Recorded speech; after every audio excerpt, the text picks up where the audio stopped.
അല്പസമയം മുമ്പ് ലൈവിൽ ക്യാപ്റ്റൻസി നോമിനേഷൻ ബിഗ് ബോസ് നടത്തിയിരുന്നു. 3 പേരെ തിരഞ്ഞെടുക്കണം, അങ്ങനെയാണല്ലോ സാധാരണ.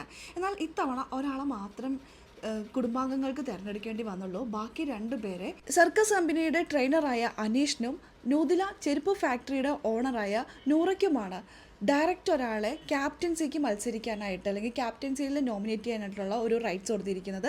2 പേരും നല്ല രീതിയിൽ തന്നെ ഉപയോഗിച്ചു. അനീഷ് ക്യാപ്റ്റൻസിയിലേക്ക് ഡയറക്റ്റ് വിട്ടിരിക്കുന്നത് റെനയാണ്. റെനയെ ക്യാപ്റ്റൻസിയിലേക്ക് വിടാനുള്ള കാരണമായി അനീഷ് ചൂണ്ടിക്കാണിക്കുന്നത് സർക്കസ് കമ്പനിയിലെ ഏറ്റവും കൂടുതൽ കോയിൻ കിട്ടിയിരിക്കുന്നത് റെനയ്ക്കാണ്. 4 ഗോൾഡ് കോയിനാണ് കിട്ടിയിരിക്കുന്നത്. അത് തികച്ചും അതിശയമായിട്ടുള്ളൊരു കാര്യമാണ്. അതുകൊണ്ട് തന്നെ റെന ക്യാപ്റ്റൻ ആവണം എന്നാണ് അനീഷ് അഭിപ്രായപ്പെടുന്നത്. നൂറ ഡയറക്റ്റ് വിട്ടിരിക്കുന്നത് ഒനിലിനെയാണ്. ബാക്കിയുള്ള കുടുംബാംഗങ്ങളെല്ലാവരും കൂടി സെലക്ട് ചെയ്തിരിക്കുന്നത് ജിഷിനെയും. ഇവർ 3 പേരും തമ്മിലുള്ള ക്യാപ്റ്റൻസി ടാസ്ക് ആയിരിക്കും നടക്കുക. ആരായിരിക്കും ക്യാപ്റ്റനായി വരുന്നത്, ആര് ക്യാപ്റ്റനായി വന്നാലും ബിഗ് ബോസ് എപ്പോഴും കൊടുക്കാറുള്ള ആ ഒരു ഇമ്മ്യൂണിറ്റി ഇല്ലേ, സാധാരണ ക്യാപ്റ്റനായി വരുന്നവർക്ക് നോമിനേഷനിൽ പോകേണ്ടി വരാറില്ല. നോമിനേഷനിൽ നിന്നും മാറി നിൽക്കാനുള്ള പവർ ഇനി മുതലുള്ള ക്യാപ്റ്റന് ലഭിക്കില്ല. 3 പേരും തമ്മിലുള്ള മത്സരത്തിൽ ആരായിരിക്കും ക്യാപ്റ്റനായി വരിക എല്ലാം നമുക്ക് കാത്തിരുന്ന് തന്നെ കാണാം.